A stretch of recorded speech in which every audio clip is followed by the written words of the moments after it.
I think we might be live. Are we live? I think so. It says here we're live.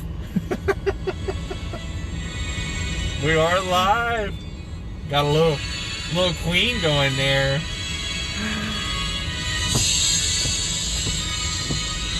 Oh, I know the song. Yeah. I want to break free. I want to break free. It's a great song. It's actually a really good song. It's on that Pride album I downloaded on iTunes.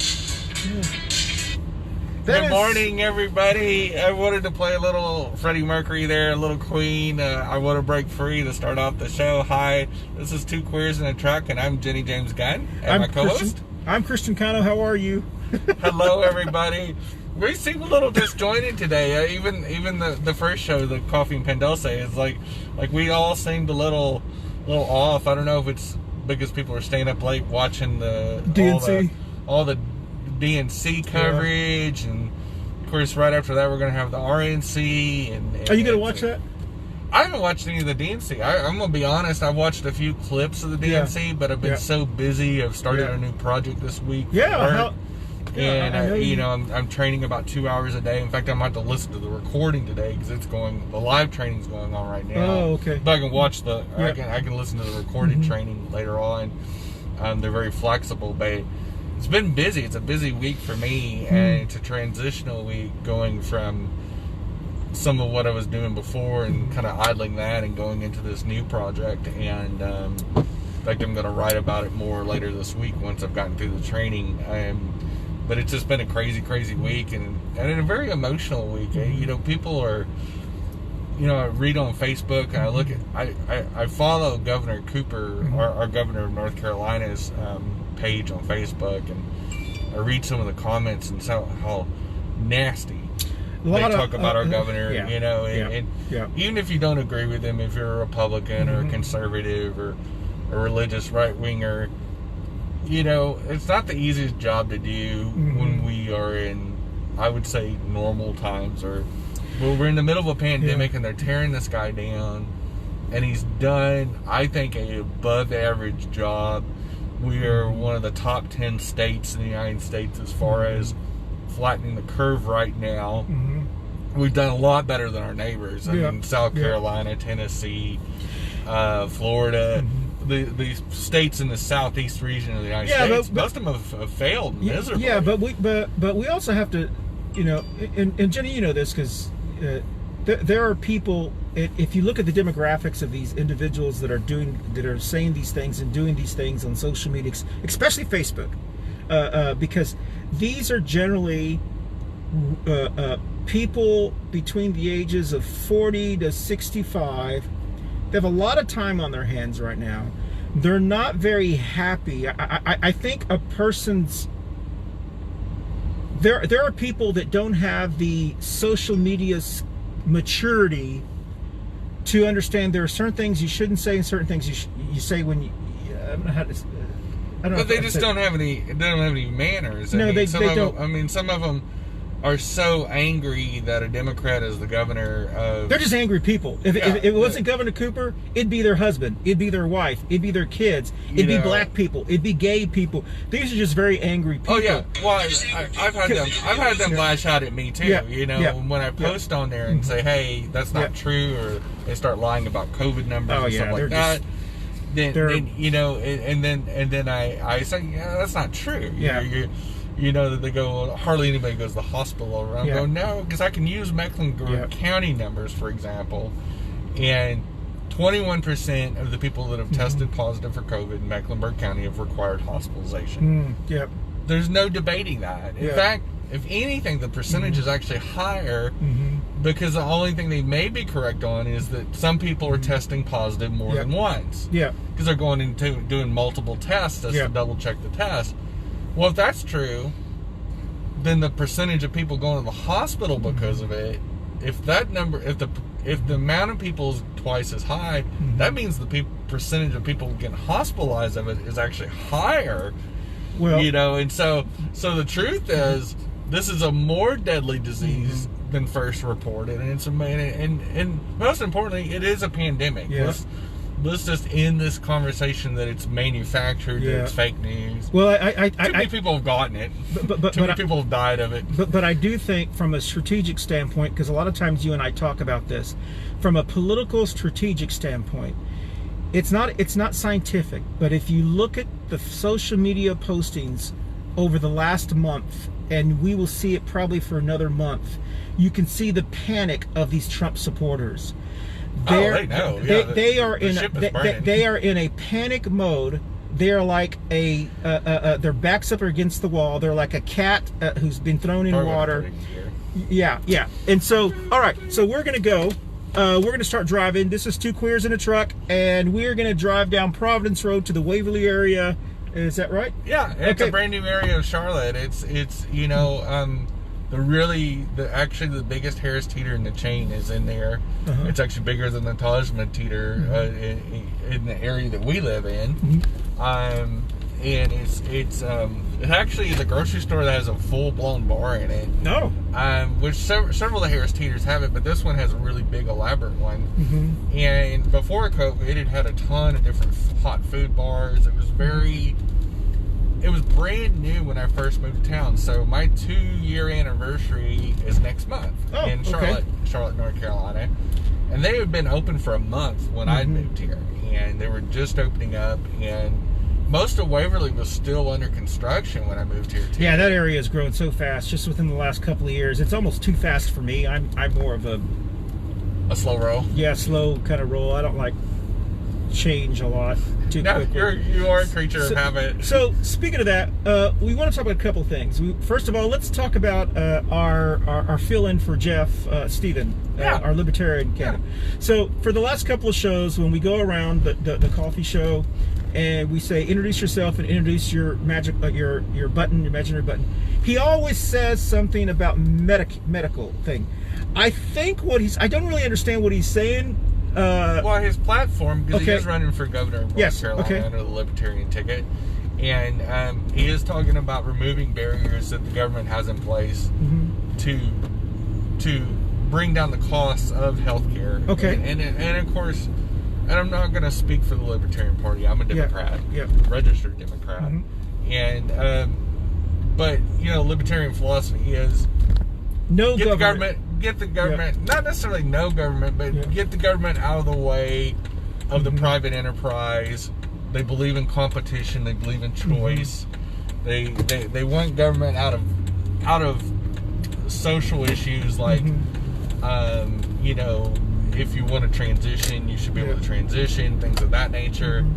And some of that stuff, does make sense. I think our government needs to get out of policing people. If a man wants to marry a man, if somebody wants to transition, that's nobody's business. Yeah, so that libertarian philosophy, I completely agree with, and that's almost a democratic kind of philosophy as well. I think it's a human rights philosophy. I think from some aspects, and I think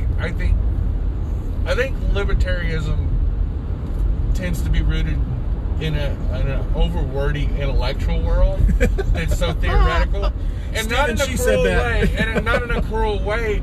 I mean, because the people that we know, Stephen and Jeff, we spend the most time with those two. They're very articulate. They use the $50 words, they use the really big words. And I think that they are not the mass media party that a Democrat or Republican deal is. Which appeals to the lowest common denominator. That if you're a Democrat, you're a liberal, and if you're a Republican, you're conservative. And it's more complicated than that. And they use more of a third-grade vocabulary. Most of our politicians, because they're big tent parties. And the Libertarian Party is still, because of how many people vote for Libertarian, it's still a niche party. And its overall ideas, I think if they simplified it and explained it better, I think their marketing is not very good. And I've said this to Jeff on the show many times, where I think one of the breakdowns is that, from what I understand, libertarianism does not believe that we shouldn't have any government. It's kind of like when kind of like a misnomer, like defund the police. Yeah, Well, we're not talking about stopping funding police. Yeah. What we're talking about is reallocating funds that are normally going to the police department to militarize the police and make them so dangerous, and maybe put more into social work and more in community policing and other programs. Mental health. Yeah, mental health. Like you know, programs not only to keep police officers out of harm's way, but also too to actually help the people that live in those areas, instead of just saying, well, let's just lock them up, let's shoot. We've had such a warlike mentality in this country for so long that every answer involves violence, and you get to a point where that stops to work. Yeah, it's kind of like disciplining your kids. When you get to the point where you're daily beating your kid, the kid doesn't realize what they're even getting beaten for. Yeah. They just know they're going to get a beating. So, and I think our communities, especially our communities of color, have been so beaten down, and they are so resentful, and they should be. Like, I mean, the numbers, the stats already prove that communities of color get over policed and get hurt at a higher percentage than anybody else. So I think one of the things that we need in this country is a lot of harm reduction, a lot of de-escalation of issues. What you said is so true, because logic would tell you that we do over police. Let's sit here in Charlotte. We over police off of Central Avenue. We over police off of a lot of Bettysford Road, a lot of other areas, and we under police here in our neighborhood. And the argument is, with people who are for this more police, like Julie Eisel and those who run on those issues, is the reason is because there's so much crime in that area. Well, if you have 10 police officers at one corner, you're going to find something. Yeah, you're going to find something. And I assure you, if you had 10 police officers on Colony Road, you will find 10 drunk drivers every night. Yeah. Oh, yeah. I mean, so. I mean, the truth of it is, if you're looking for it, you're going to find it. I mean, it's human nature to break rules. I mean, not that I'm for lawlessness, but I think when you're randomly stopping people because of their skin color, and that's what's happening. Well, did you? And you see it all the time, where I have these friends of mine back in Amarillo. It's a mixed couple. It's a white gay male engaged to a black gay male. And when they are in Justin's truck, which registered his name, so when an Amarillo police car pulls up behind them, it automatically runs their plates. Like, they can see who the owner is, and they can see that it's a black man. Yeah. And whether Justin or his partner is driving, that's white, that truck gets stopped more than their other vehicle. And they're they got two nice new vehicles. And they're always surprised if it's the white partner. I'm blanking on his name right now, and I feel really bad. I hope he's not watching. But if the white guy, when he's behind the wheel, and he doesn't hardly get harassed. So here's a question: if you and I were darker, which I'm pretty dark, but if we were darker, you're pretty light. Would you feel comfortable doing? As a trans woman, right?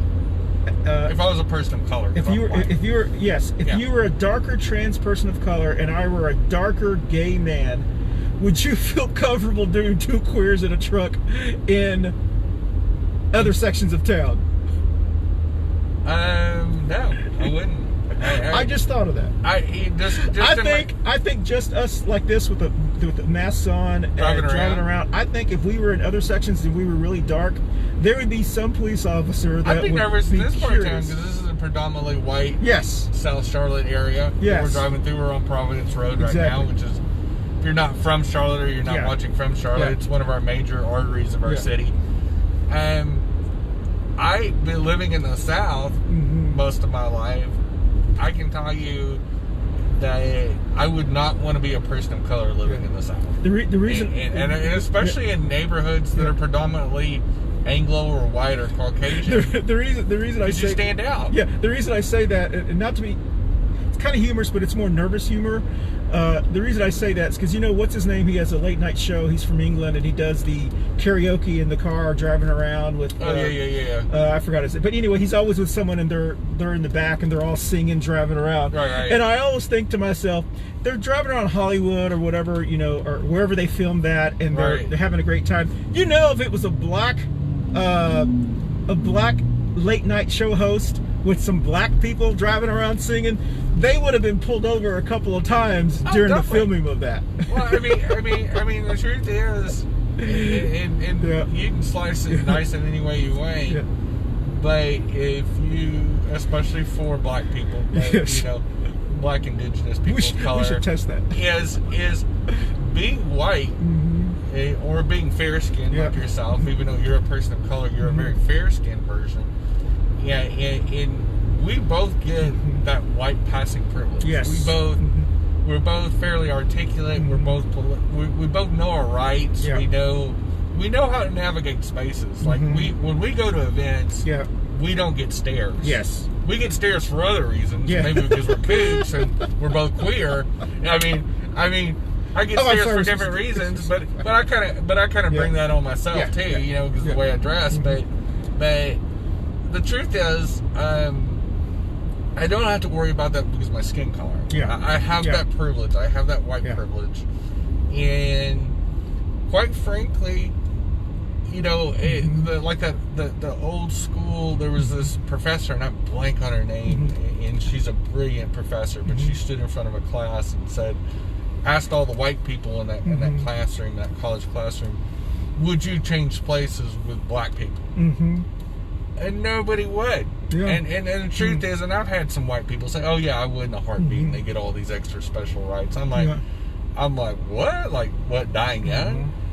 Because the average, you know, the average life expectancy for a trans woman of color is 35 years old in America today. And that's a travesty. And that's on all of us, especially white people.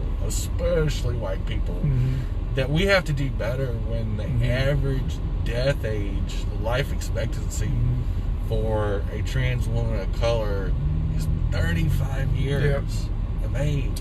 And you know that their counterparts, that cis women of color, live well into their 70s on average. So they're getting half of a life. I mean, you think about getting struck down at age 35. And when you read, if you ever go to the TDOR, the Transgender Day of Remembrance, you know, deal, you see the trans women, especially in the United States, that get killed, they get murdered, they do hate crimes. They're 22, 19, 28. They're young. They're in the prime of their life, and we just haven't done enough in this country.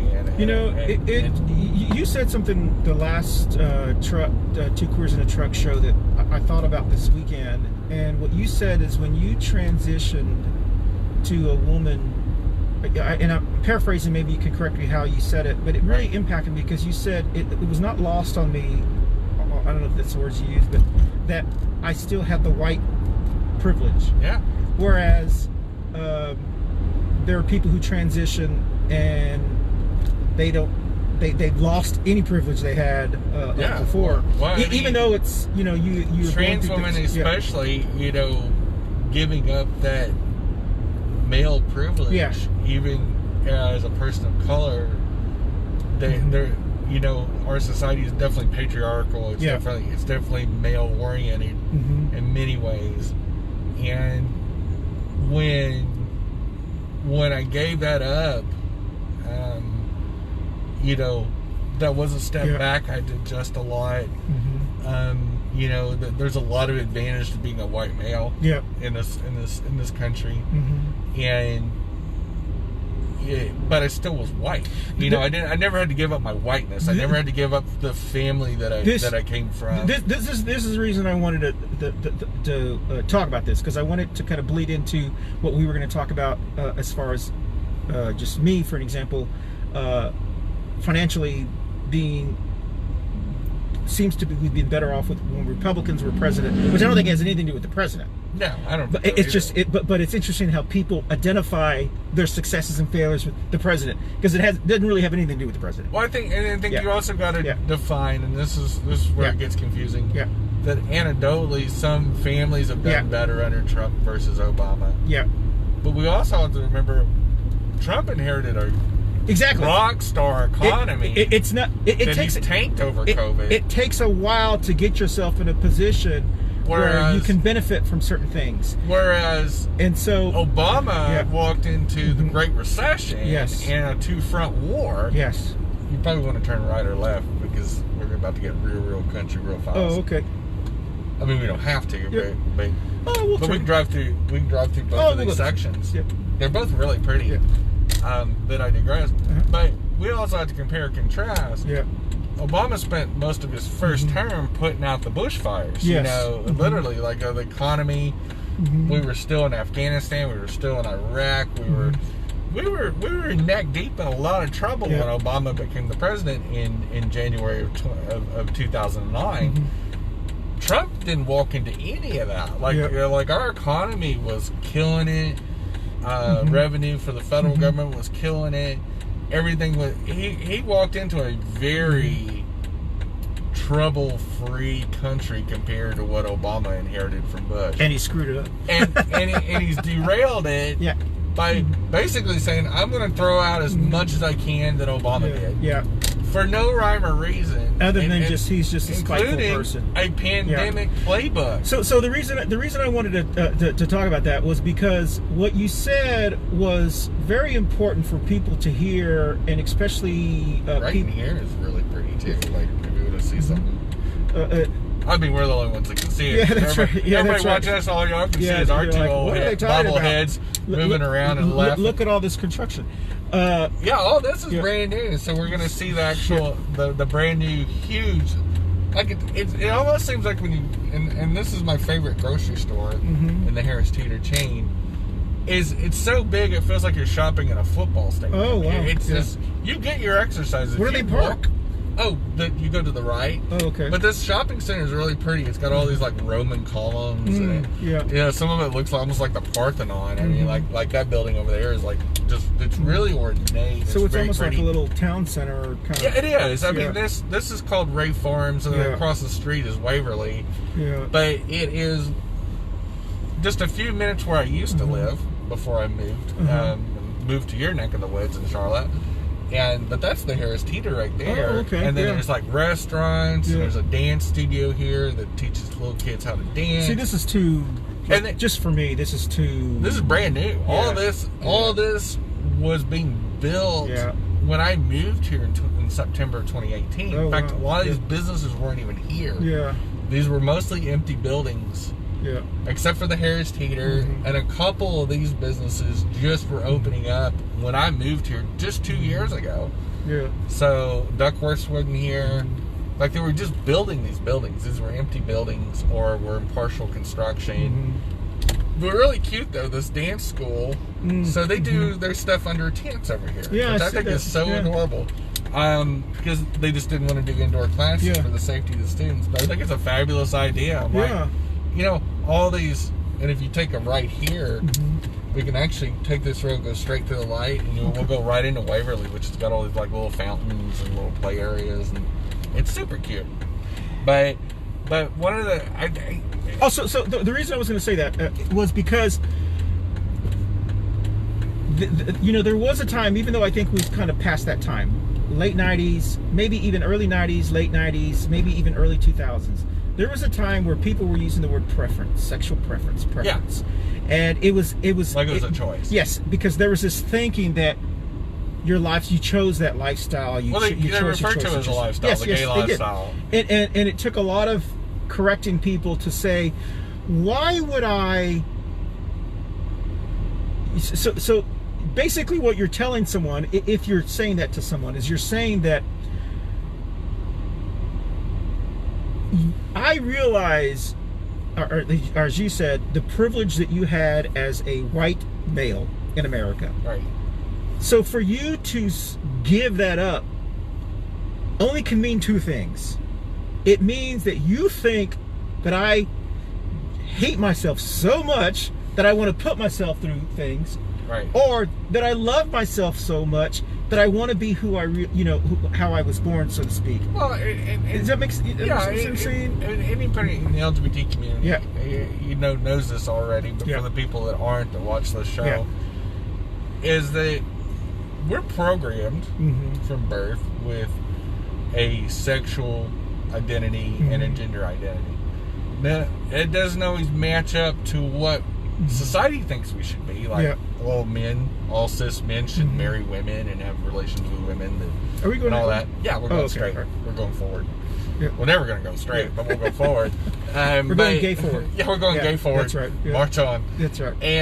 But I think where people, and this is mostly cisgendered heterosexual people, the cis het normative people that don't understand, and it is hard for them to understand from the fact that they weren't born that way. They were wired a certain way. It's different than us. But at the same time, it is the era of the Google machine. Yeah. And quite frankly, if you actually care, and if you're going to speak about a subject, you should be educated on it a little bit. And when you open your trap and say, I would purposely choose to go through hormone therapy, the eternal harassment that I get in social media and in the street. Oh, you just want the attention. And there's nothing, and most of all, going through a second puberty as an adult, going through possible surgeries, corrective surgeries, for the fun of it. Yeah. Like, boating's a lifestyle. Yeah. Camping's a lifestyle. Yeah. Being transgender is not a lifestyle. Yeah. This is not something I would wish on anybody. It is a medical affliction. And then anybody that comes out as a gay male in this country is brave. I don't care if you're 15 or 50. Your coming out story is never going to be fun. It's never going to be easy, no matter which community you're in, whether you're white, brown, black. The reason I say that, or I wanted to bring that up, is because there is also this same illogical thinking that I hear from Trump supporters and some Republicans that say, you liberals, the only reason you don't like Trump is, for whatever thinking. So I thought about that, and I thought to myself, I was thinking, and I said, and Andrew and I were having this conversation, and I said, we really have, regardless of Trump gets a second term or not, or when George Bush was elected, or when Obama was elected, we have continued to find happiness financially in things that we've done, regardless of who the president is. Right. So if Trump wins, it doesn't mean I'm suddenly going to be poor. No. There are people who that may impact, but for us, it doesn't. Now, the social things, we can live. We have the ability to act because of just whatever the case may be. We can go camping with crazy Trump supporters and just blend in, assimilate, and so forth. We may not like it, and we may laugh at each other, but that's just our ability. So the reason that I don't like Trump, or I'm trying to defeat Trump, it doesn't benefit me if he loses, and it doesn't hurt me if he wins. I'm doing it because he's a dick. Well, and we do have to separate. We do have to separate, and I think this is very important. Yeah. What you're saying is, financially, yes, you got nothing to gain or lose. Yes. Socially, yes, we do. Yes, socially, exactly. as a country, and no matter which group that he's gone after. Yes. Whether it's been people of color. Yes. Women. Transgender. Oh, the federal court overruled it. Go ahead. Yeah, I saw that recent deal, which was fabulous. Yeah. But the social aspects of our society, which are very important, this cultural war that he is created, that was there before, but he's made it so much worse. Like the lack of decorum, the lack of that he's tweeting every day. The lack of civility that comes from the White House, it's so unprecedented. And he has empowered some of his followers to believe that that's something that is normal. Okay. And that's why yes. The issue with the biggest issue I have with Trump is he's normalized hate. Yes. to epic levels. Yes. Our country was not nearly as divided before Trump. Mm-hmm. There is no doubt. You can't. Yeah. I don't care what anybody says, Yeah. whether you're a Trump supporter or not. He has changed the conversation. Yes. Now, can it go back after he's out of office? I don't know. We're going to find out. Yeah. I mean, or I hope we find out in January of 2021 when he gets voted out this November. But So what's our plan B? There isn't a plan B. So this is what I was going to say.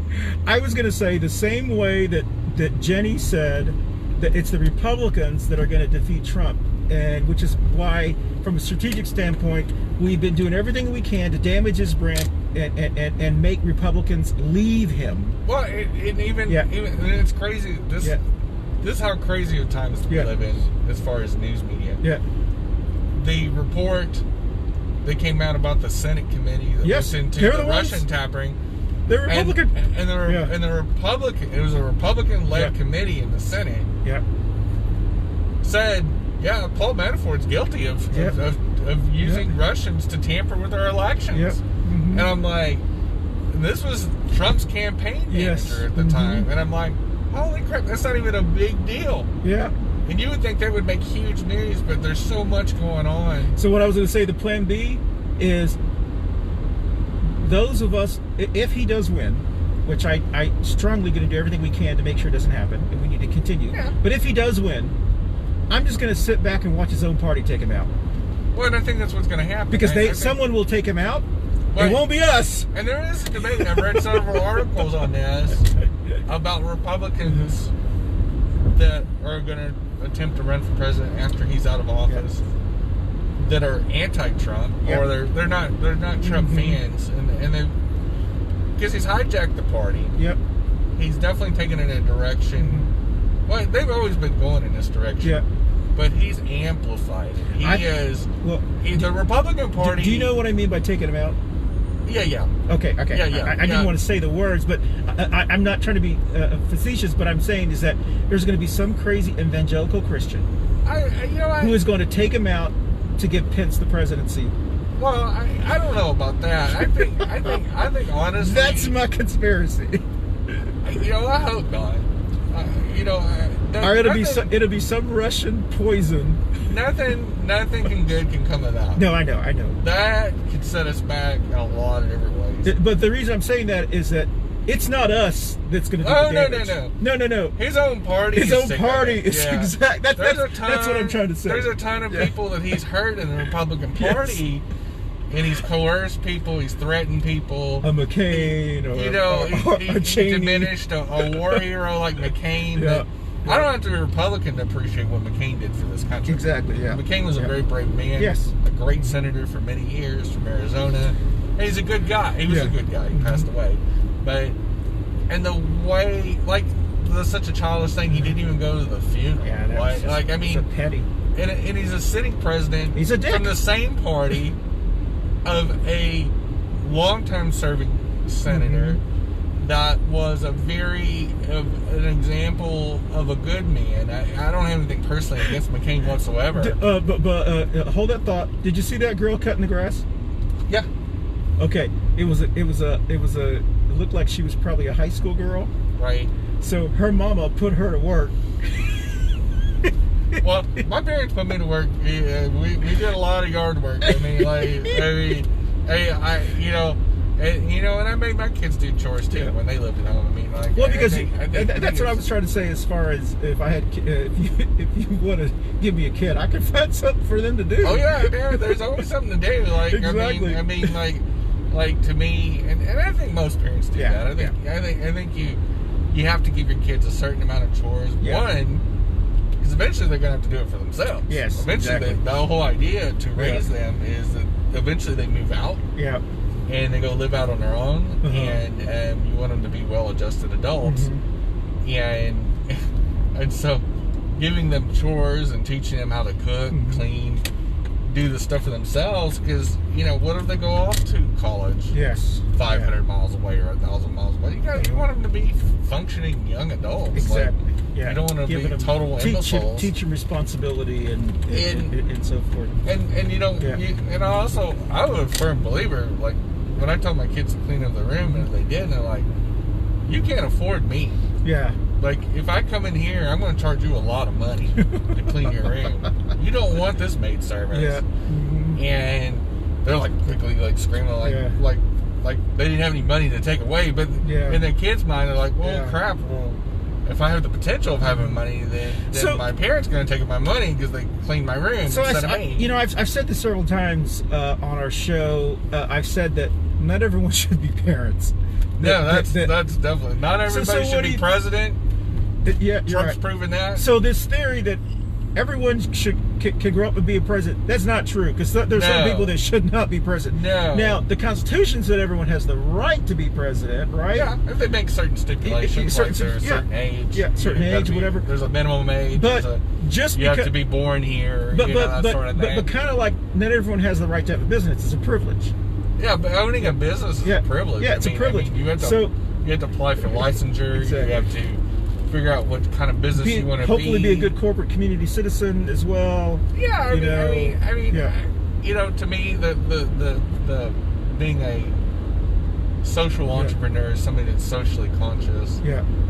One is the right thing to do, because if you help your community, it's a great marketing thing. But also, too, it's the right thing to do. You live in this community. Well, I guess that's what I was talking about. With just because you're a parent doesn't mean that you're a good parent. No. I mean, we have some really crappy parents. I mean, all in all, I think most people do a pretty good job. Yeah. But you have these few people that, for whatever reason, they decided to procreate. Yes.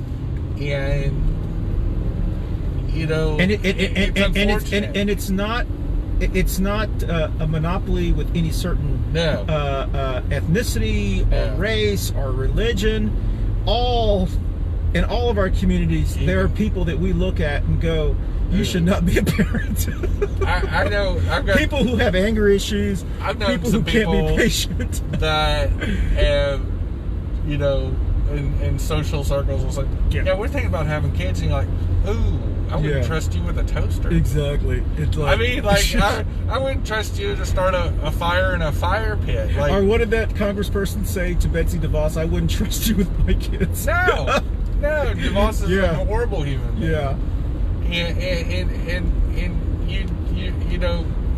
And she's never spent a minute in a classroom. She's never.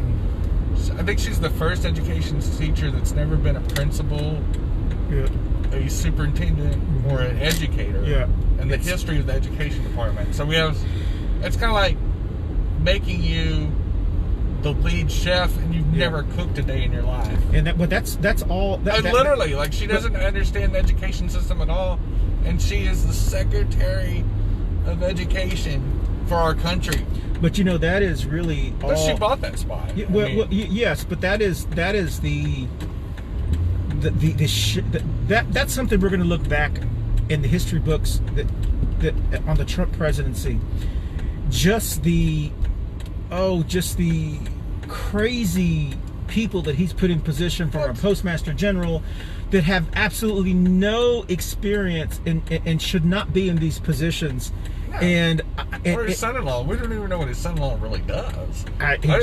We know he works in there. We know he's making all these deals and these contracts that seem to be self-serving. Yeah, they are very self-serving. But we honestly don't really know what Jared Kushner really does, and everything that we do find out, it sounds bad. Like when the reports come out, you go, I really wish after, because I've been trying to do this for 3-4 years, but I haven't. Right. I've been able to scratch the surface a little bit, but because of COVID-19, I really haven't been able to get in depth with it.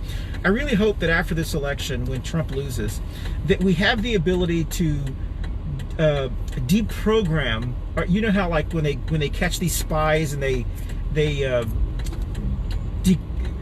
pick their brain or whatever. Right, yeah, I really wish that we could sit down with some really hardcore Trump supporters, the ones that remain to the very end, and ask them and give them a truth serum, something to say.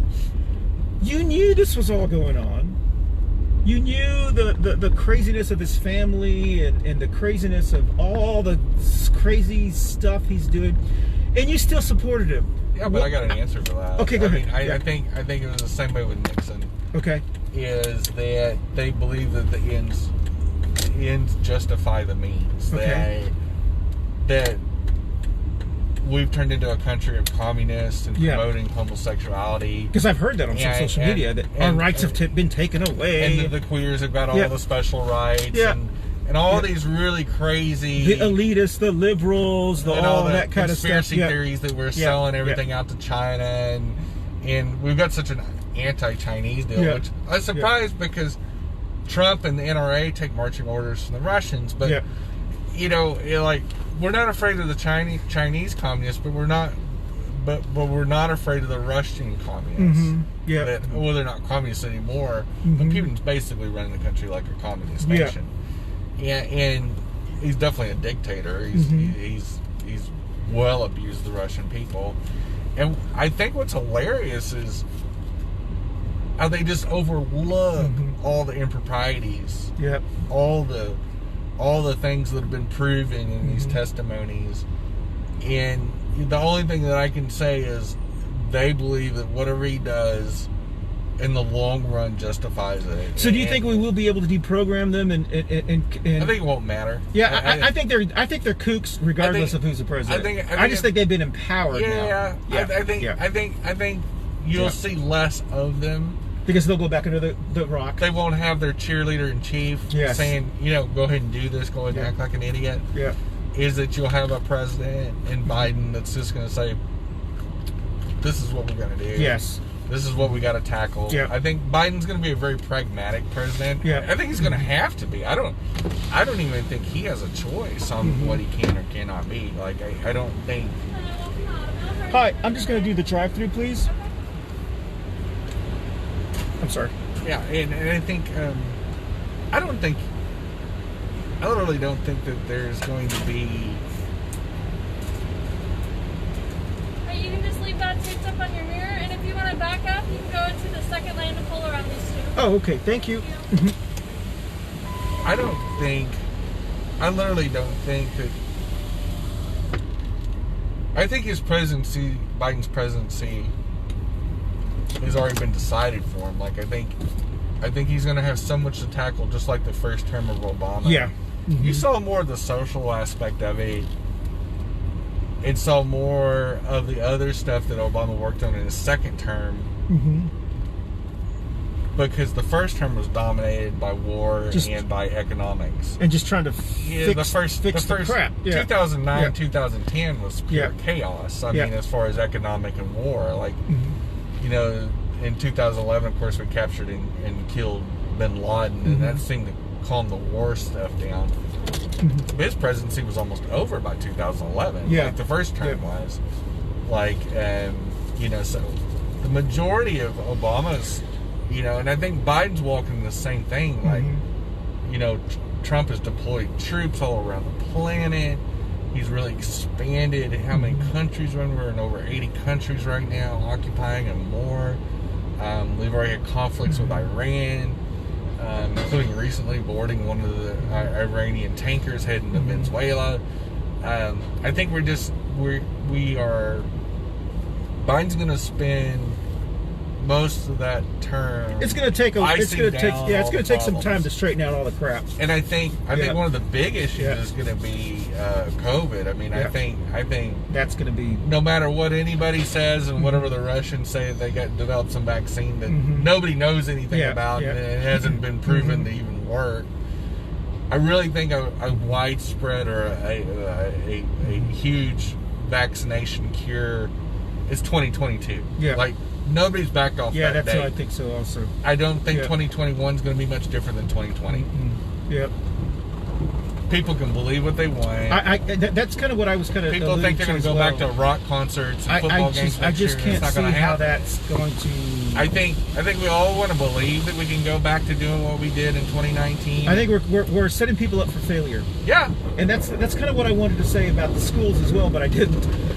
Is that we shouldn't be teaching kids and set them up for failure because they're going to carry that. They're not going to believe us in the future. I think we need to sit down, and we should have we've wasted a lot of months in this country hoping that the virus would just go away. And it's not. And we need to plan like this is a long-term issue, a long-term challenge, which I think it's going to be. And we need to act as if this is not going away for the next 4 years. And plan accordingly. And I wish I would have said this on the show, but I just thought about it right now. We are doing our children a disservice.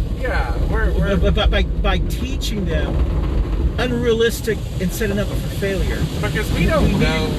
We don't know if we're ever going to be able to develop a vaccine. Exactly. So there is nothing in concrete stone that a vaccine's even going to happen. Look at the flu vaccines. They don't stop the flu. Exactly. You know, last year we had over 45 million cases of the flu just in the United States alone.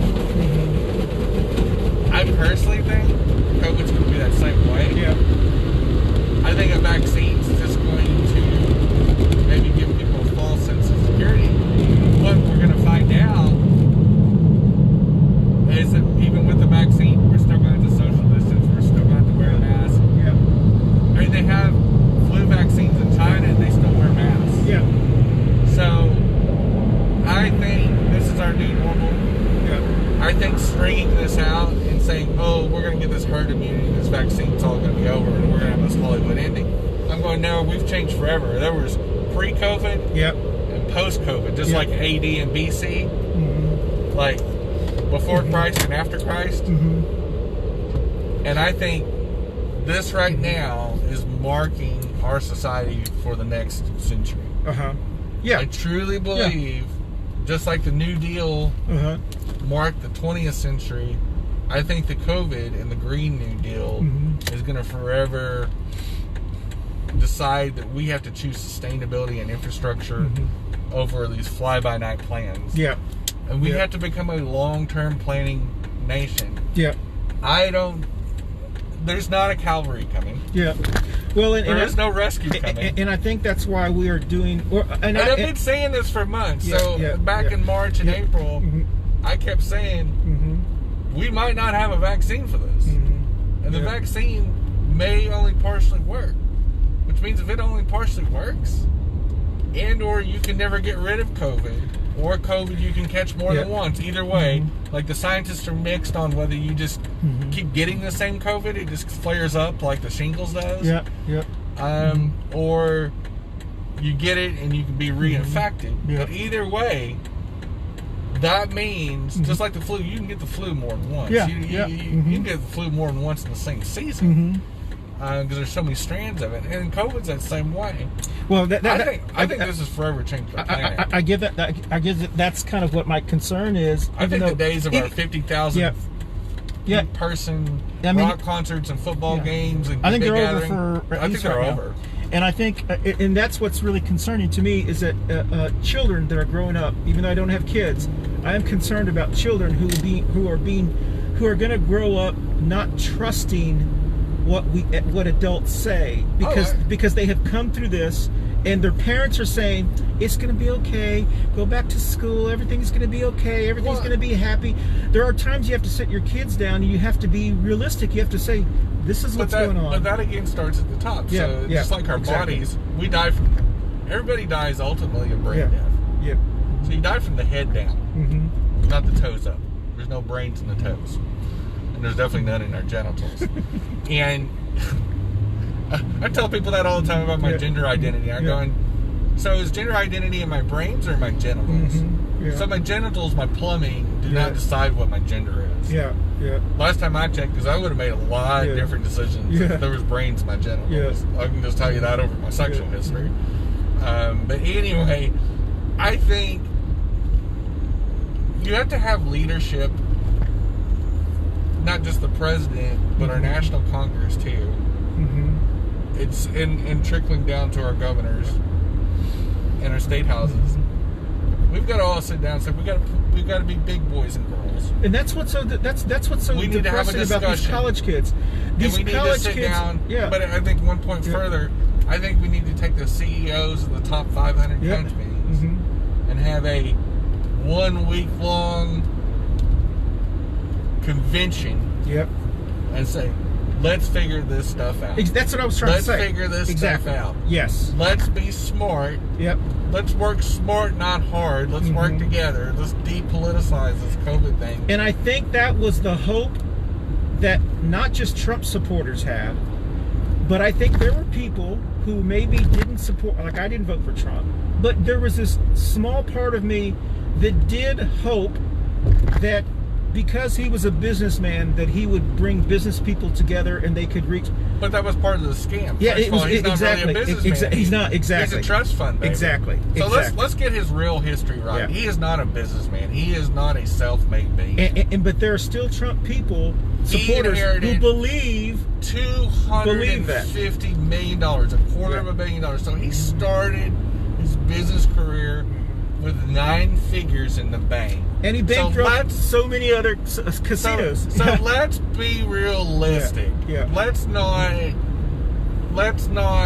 tout his business career. His business career has been a self-promoting sham. Yes. It has been one sham. He's he a ran snake salesman. Ponzi scheme called Trump University, where he stole people's money, thinking they were going to get this real estate education of thousands of dollars. Like each victim, I think the tuition was anywhere from like $2,000 to $12,000. It's so ridiculous. It was millions of dollars. Yeah.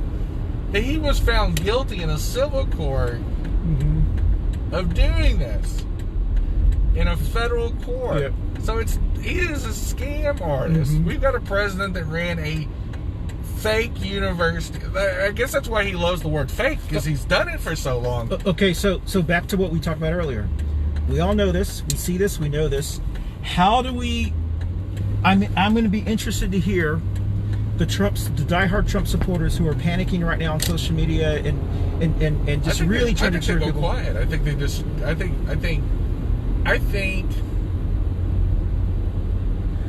they're the same people who think they're going to win the lottery one day. Yeah, they live in an alternative universe. I think that this. I think when you talk about somebody's deeply held belief. Yeah. Here's one of the issues with attacking somebody's deeply held belief. Yeah. This is what's getting progressives in trouble. And I'm talking to people like us, progressives. Is we see their belief in him as a character flaw, and it's not. Yes. There are things that he spoke to that I think that they wish America would turn back to. I think they wish it would be like the Reagan type America. That maybe never really existed, but in their mind's eye. Yeah. But perception is reality to a lot of people. It is to all of us. All of us have a different voice in the narrative. Like how you got raised and how I got raised were different. Yeah. And we all have a different view of America. That's the cool thing about it. And I think there's a certain amount of Trump people that are of that age, the die-hard baby boomers, that their heyday, their 30s and 40s, their cool years was Reagan's era. Well, then how do you explain some of these? And I think they saw him as the next Reagan. How do you explain some of these millennials? There aren't a lot, but there are some millennials that are also huge Trump. I mean, a lot of it is, even if you grew up conservative and you stayed conservative, he became the evangelical amplifier of conservative values in the Republican Party. And it's almost like they want so much to fit in with their own parents, who may be crazy, that they're willing to tolerate it. I don't want to gloss every Republican or every conservative. No, because I do think there's a difference between. We have to do a better job of confusing Trump supporters with Republicans. Yeah, I think there is. I think there is. Just like I don't think that all progressives are Democrats. No. Yeah. Hey, and we know that, right? There's conservative Democrats. There's moderate Democrats. Like, we're a big tent party. Yes.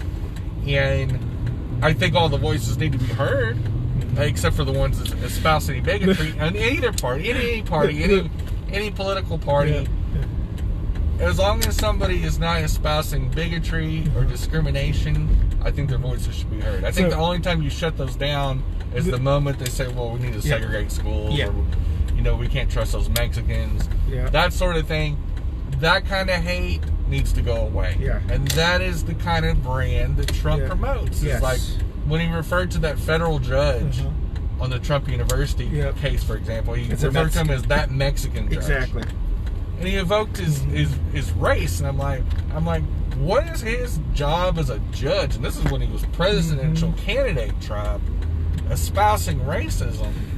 So the reason I say that I was interested was because of the fact that yesterday or last night after I finished watching the DNC. Yeah, but I don't want to block this person from being able to go in. My niece from Tampa, she posted how disappointed she was about the leadership in Florida and Texas governors. Yeah. Indirectly referring to governors. Because of their lack of leadership on this situation, she is not able to visit family members in Florida and, most importantly, Texas, which is where most of my family is. And she really, because she is a big family, she likes to visit them a couple of times a year. And so she said something like that, and she said, we need to make changes in the leadership so that way we don't repeat this. I'm paraphrasing what she said. Yeah. So she said that, and her brother, my nephew, who never really ever posted anything on social media, questioned her statement, saying, how is the leadership in Florida and Texas any different than the blue states? That's what he called them, blue states. He said, regardless of what we would have done, the situation would, of course, it was not based in reality. It was based on what I could tell just by what his comments are, because I know his dad. It's based on conspiracy, reality. It's not, but you know, I isn't that the only thing they got? So, to me, there's only, when you're talking about COVID, since we're bringing in the subject of COVID again, I think you're on one side of the ledger or the other on this. Like, I think you're either black or white. Yes. So you're either a COVID idiot. Metaphorically, yes. You either basically idiot. Deny that COVID's a real threat, or you see it as a threat, and you see it like we need to do everything we can to contain it. So the reason I was saying that was because I know that I could just tell briefly, and I haven't really spoken with that nephew in a long time. He's married to a young lady. They just had a kid a couple of years ago, and her family owns like a marina somewhere outside in the Tampa Clearwater area. So they're like your typical privileged, not reality. Family, not reality. They live in an ivory tower. They don't live in the real world. And I believe because they don't live in the real, they actually believe that their way is the right way because God wouldn't have blessed them with the good things that they've had. They're blessed and highly favored. Exactly. So if which always, anytime that's like a red flag. Anytime I say, when you hear these Bible thumpers exchange greetings, and go, I'm blessed and I'm highly favored, and I'm like, I automatically know there's a good chance we don't run in the same circles. So, and the reality for him and his wife, they live in a bubble. They had nothing to do with their situation. She was born into that situation, and he married into that situation. Right. So it's interesting that the people who marry into wealth are born into wealth. They suddenly they take credit for it somehow. Right. And because of that thinking, they believe people who aren't in a favorable situation, it must be their fault. But don't you think a little bit of it is some of it's a lack of intelligence? Of course it is. That was my point. My point is a lack of intelligence or a lack of compassion or both. Because the reason why I say this is the COVID idiots lack both intelligence and compassion. Because if you believe that this is a hoax, well, 170, 180,000, 200,000 people died of this. And you look at all these people that when you post on there that this is a hoax, and almost everybody in America has a loved one's passed away from it or has been hospitalized by this. So and you call this a hoax. So the reason I say that, Jenny, is because both of my nieces are college graduates. Right. This nephew of mine did not go to college. Right. barely finished high school. Well, not barely finished high school, but immediately married into, and the job he has is related to being married and all that kind of stuff. Right. Okay, so married into a flesh. yeah. So I saw the thinking. Which the there's nothing wrong with that. There's nothing wrong with that. But I saw the thinking process. Personally interviewing for sugar And then- daddies right now. And then there was a friend of his who also challenged what my niece said, and I looked at her profile too, and she didn't go to college. She was a typical white girl who just Right. probably a partier, and probably has lives off of parents or whatever.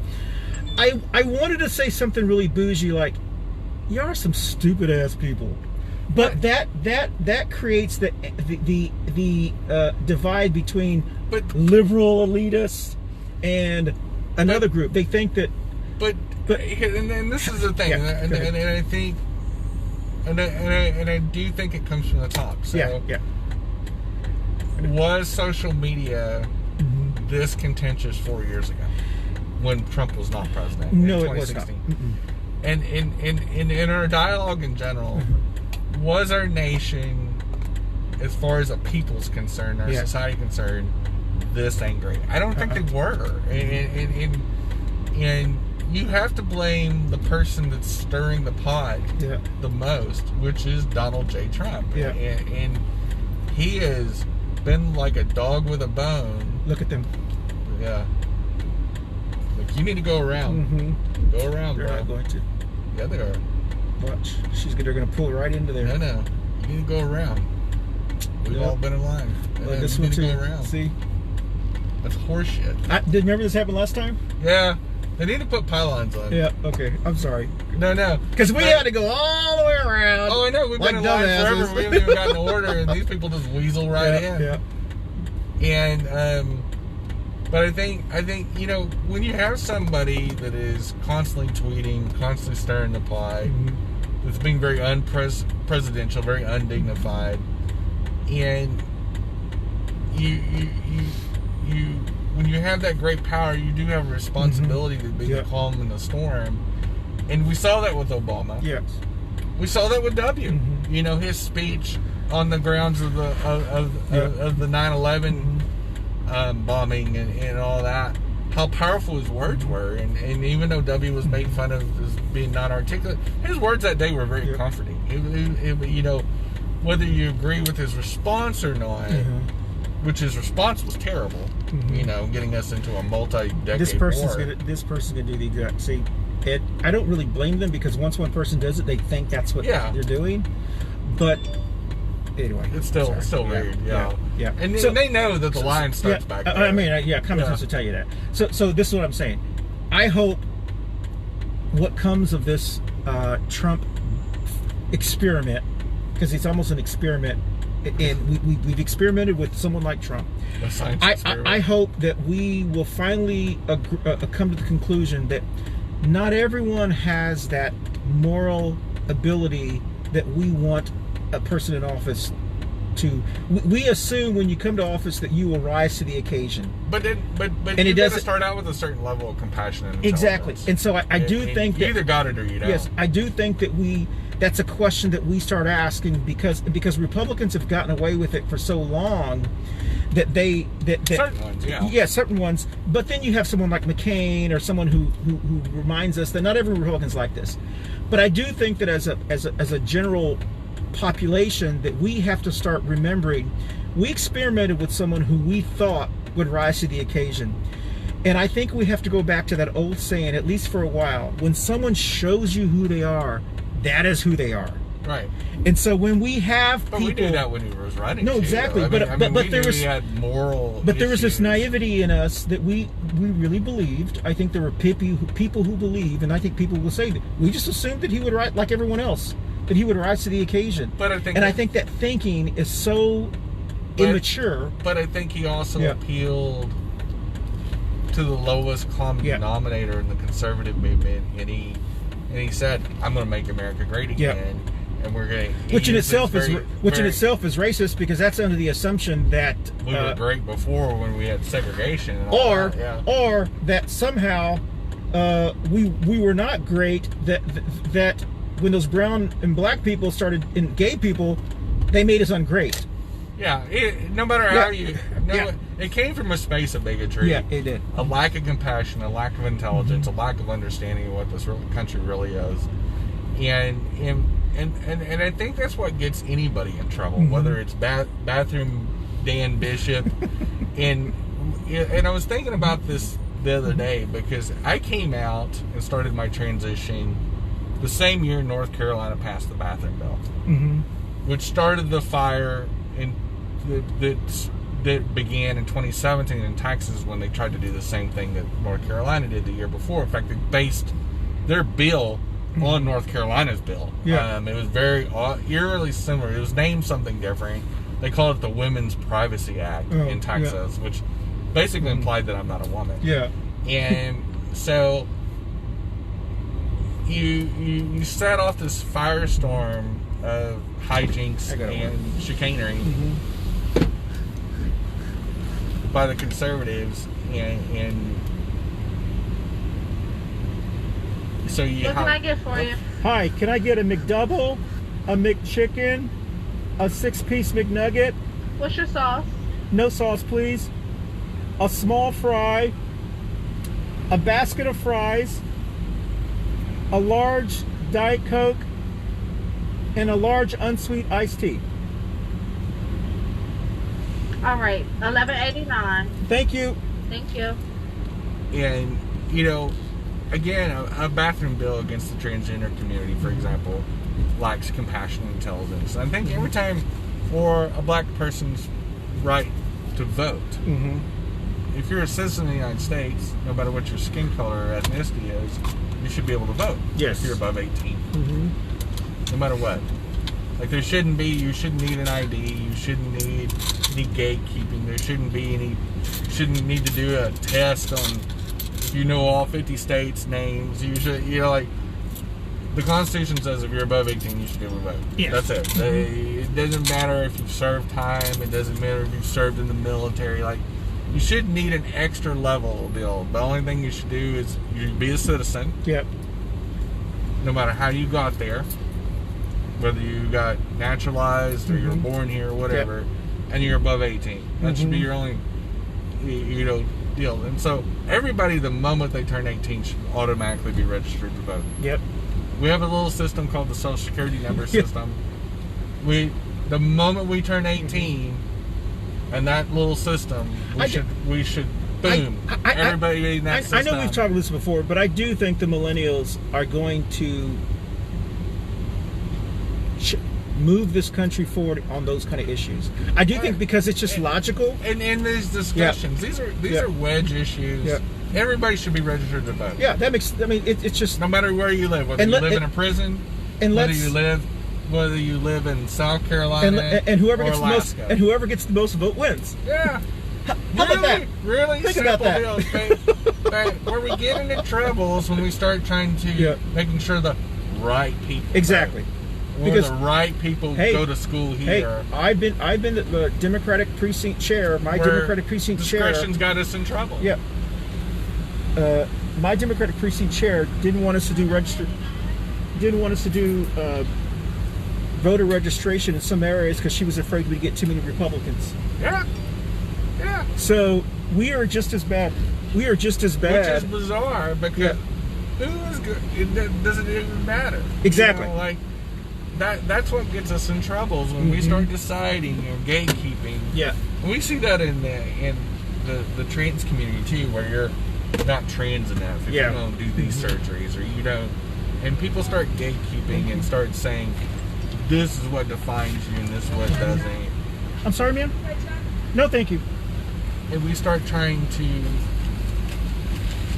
get into aspects of society that have nothing to do.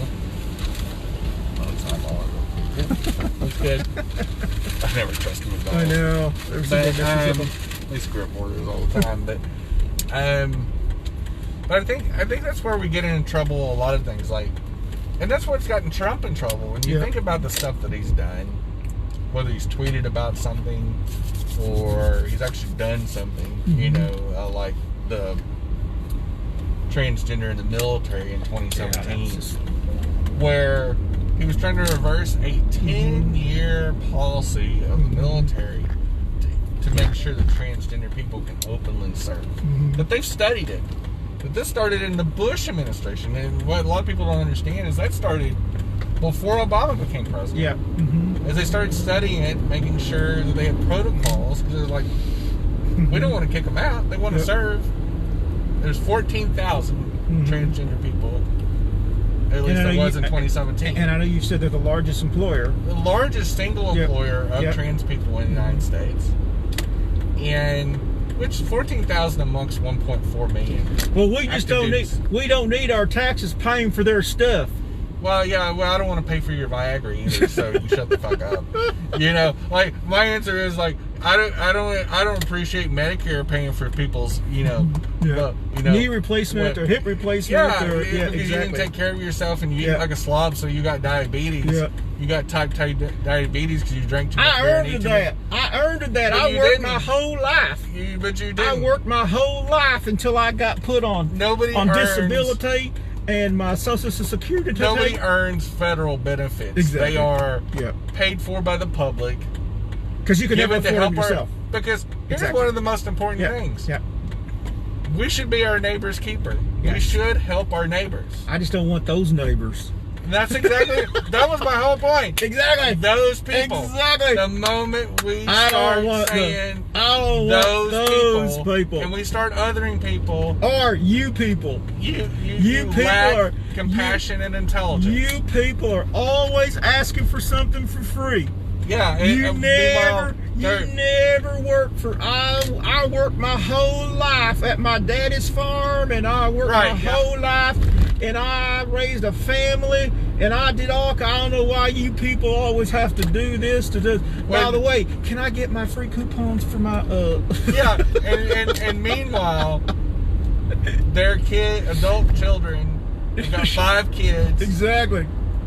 Getting a big old tax credit. Exactly. Even though they're claiming that their taxes. I'm going like, you don't pay taxes. You don't make enough money to pay taxes. And you get a big old EIC credit of like $8,000 or they just started a small company and they deduct every single thing from their taxes. Yeah. Special accounting. Yeah. You know. And Trump's got the same accounting. Exactly. There may be a reason why it gets audited all the time. I told you this before. I have family members in Texas that have their own company and they deduct their boats. Yeah.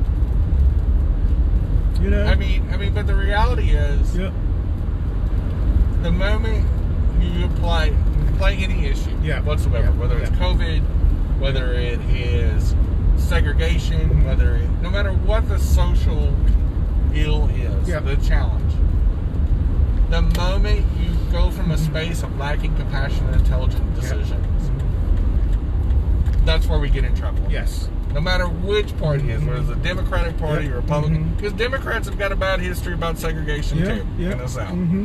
We were the party of segregation at one time, a long time ago, but we were that. So both parties have got blood on their hands, the two big parties. Both parties need to realize it's not their money, it's our money. Exactly, and start operating from a fact that you're a representative. You're not a leader. Even the President of the United States is a representative of all of us. And should take it as if you are a servant leader. That we vote you in to go do things that help the country. But we don't vote you in to hurt people. And we got to get that out of politics once and for all. The moment you run for office, we shouldn't vote for anybody that stands up on high and says, I'm going to hurt somebody. Even if it's not even an American. Like, I'm going to go after China. I'm going to go after Mexico. But do you really think we're ever going to get to that point? I hope so. I mean, why not? What keeps us from getting to that ideal? Us. What keeps us getting? We keep making excuses and blaming it on others. And it has to start with us. Yes. Including Democrats, including progressives that get a little high and mighty themselves and think that they're the only voice in the Democratic Party. And I'm going to say this now to my fellow progressives: just because you don't like Biden and Harris doesn't mean that they're not the nominees. Well, I will agree with you. They won. That's part of the Democratic Party. That's what I was going to say on a show before we had to get off. Is that what we have to do, what we as influencers have to do over the next couple of weeks, preferably by Labor Day, but we can go a little bit after Labor Day, is we have to make a, we have to declare and give people permission to accept the fact that we may not have won this particular battle, the nomination battle, but we're winning the war. And as a result of that, we have to say, those individuals who've said, I'm not going to vote for him, how can you do this? Or like Stephen said, because they're feeding into that, how can you do into war? But he's also, this. Stephen's pitching for a different brand. Oh, of course he is. So there's a little bit. So he's trying to create chaos within our brand, and that's a strategy. I understand that strategy. Yeah, that's why I didn't even address the whole Harris comment. And that's a strategy. And so worry about your own party getting more than 1% of the vote. But that is a political strategy. And I understand that because it can influence some people. So we basically have to say, because there are some really progressive people that are not going to vote for Biden no matter what you said, but they weren't really Democrat in the first place. Bernie won them over, and they were independents, and they were probably green, but they switched over because they wanted to be part of something that was bigger than what they were before. Well, and so they're hopeless causes. But there are some. I think there were some Bernie-crats in there. I think there were Democrats that liked what he said. But those are the people that should have the ability. You should have the ability to reason at the end and say, okay, this is like, we have a neighbor. I'm going to go by their house real quickly. Okay. And I know we need to stop here because we've gone over. But this is the type of message that we have to give to individuals that don't understand why we may not have gotten the nomination, and we're still going to push for Medicare for all. It doesn't mean that we have lost the fight or anything. What it means is that we are winning the war. Yeah. But we have to understand, like any negotiation, like anything else, with maturity, you understand this is not the battle to fight at this moment.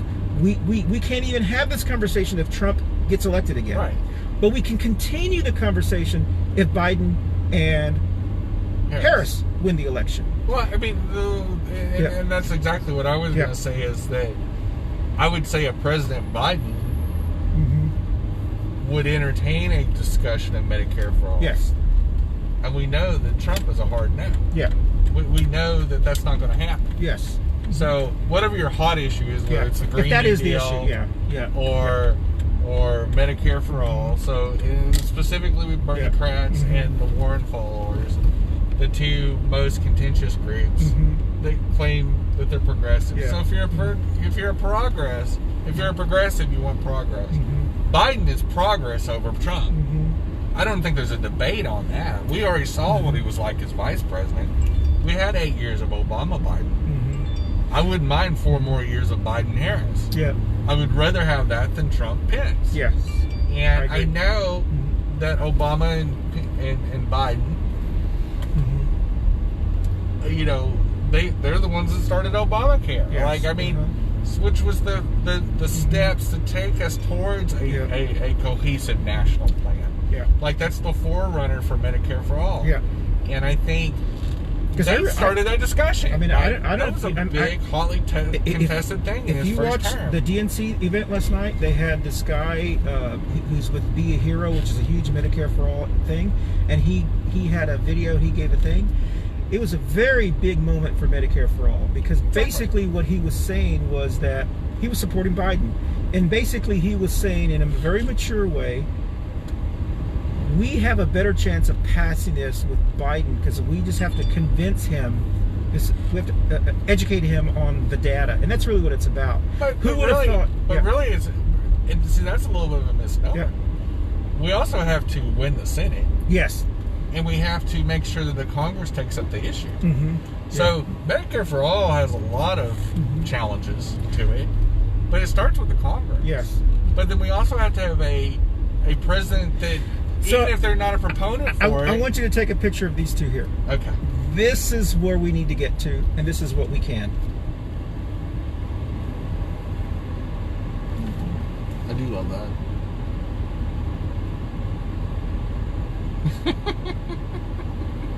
I love it. Isn't that great? So, It says Bernie 2020, and then okay, fine, Biden. Well, I guess that is what we need. Now, not everyone's going to get to that point, but we need to give them permission. If you're an influencer, and we'll hopefully we'll be talking about this on the coffee show as well. Yeah.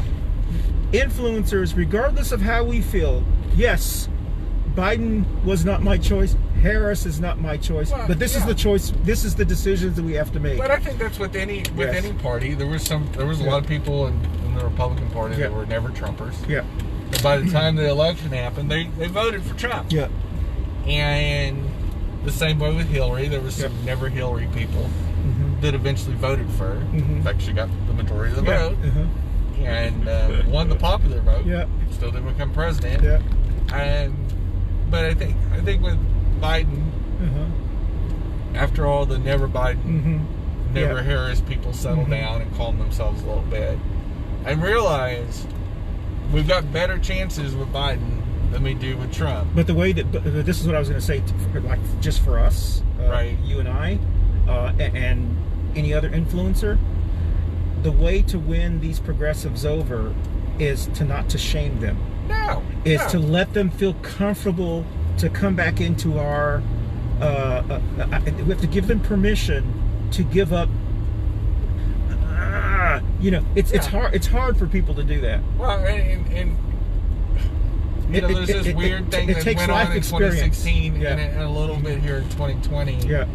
Is when the primary's over and everybody concedes to the presumptive nominee. Honestly, that's where if you weren't one of the winners, if you weren't the winning team, and you're a true Democrat, and that's, I'm going to address Democrats because I'm a Democrat, you're a Democrat, and we've got to say that's our nominee. Well, this is the person that, as a collective, this is who we chose. The reason that I didn't vote for Biden either. The reason that I'm going to do everything I can openly supporting Biden instead of quietly supporting him. The reason I'm openly going to support him is because he did what I have asked any other moderate to do. Once you win that nomination, to reach out to the people who didn't vote for you and say, what do I need to get your vote? And Biden other reached people in the party. Yes, he immediately reached out to Bernie. Yes, he reached out to Bernie. Yeah. Someone like McCready didn't. Someone like Cal Cunningham has not yet. I think he will because he wants to win it. I'm hoping he will, but he has not yet. But you do have to be proactive in healing the party. Which Biden has taken the steps, and I think he would have gone a little more further had we not had COVID. Yeah, I think what's hurt Biden is the social distancing. Yes. Because if you actually follow what he's been saying since he started looking like he was going to be the nominee in March, when he started winning everything, and once Bernie dropped out, and Warren dropped out, which were his two biggest threats, once they dropped out, he started reaching out to them. Yes, and which was smart. And Bernie almost immediately endorsed him right after he dropped out of the race. And that was the smart thing to do. I'm endorsing this guy. I think and we've discussed things, and we're making things make sense. Yep. And I think Bernie sees the same path. He goes, like, if I want Medicare for all and the Green New Deal to pass, I've got to make sure I have a Democrat in the White House because I know I can't work with Trump. Exactly. Yeah. Trump's not going to hear of it, and a Republican Senate's not going to hear of it. Yep. And it doesn't matter what the House of Representatives say. Like, they can pass thousands of bills, which they did in 2019 and 2020, and the Senate only passed 5 or 6 bills. So, well, regardless if anybody watches this is a great conversation that we have. This is like weekly therapy for us. For me, at least. Yeah, I know. For me, it is fun. I think we do get a lot of people that watch later on. I can see that they do. Yeah. But I'm just saying is that, one of the reasons you do a show... It's for us, not them. No, really. I mean, that's what we started the Coffee and Pondusi. Yeah. It was really for us. Yeah. And then it became... a show. Hey, people want to hear what we have to say. So, that's wonderful. But I think this is a great conversation to have because we're able to say things that maybe other people are thinking and so forth. But I think in general, and I think especially social media, we need to have conversations instead of name-calling episodes. Oh, you're a liberal, and you're a conservative, and you hate people, and this, and you're giving this over to the Chinese. I know, Michael. What are you? All these wild accusations and stuff like that. at the end of the day, we're no matter who wins in November, Yep. we're still neighbors. Exactly. We're still part of the Girl, same you stole my collective. tagline. You're right. I mean, yeah, I did steal your I used that in tagline. 2016, actually. we still are stuck with each other. It's not That's like right. a prom. Mhm. We can't just boot you out of the dance. And none of us are going to leave. Nobody. If Trump wins again, I'm not moving to a different country. And if Biden wins, They're not moving to they're where not are they going to moving- move to? Gaston County? Russia. Where are you going to move? Russia? Russia. I mean, That's the only country they don't like. There's the other country they do like. Yeah, I mean, which is ironic. That how is much crazy. Reagan Is it crazy? railed against Russia, That's just which was called crazy. the Soviet Union. That's what I'm saying. That Trump's so bizarre. well, It's such a bizarro. No, world that's what that I'm we're saying in. is that Trump supporters really aren't Republicans, because Republicans are They're war hawks. conservatives. So Yeah, the conservatives. conservatives are the Trumpsters Yep. are conservatives, but I honestly don't think they know what the conservative They movement's don't. all about. Conservative is more social for them. Yeah, Republicans they're is more more social fiscal. conservatives. Yeah, exactly. It's a difference. Yeah. Well, and that's a different show. okay. But Well, bye, everybody. bye, Thanks y'all. for watching Two Queers on a Track. See you next week. Laters.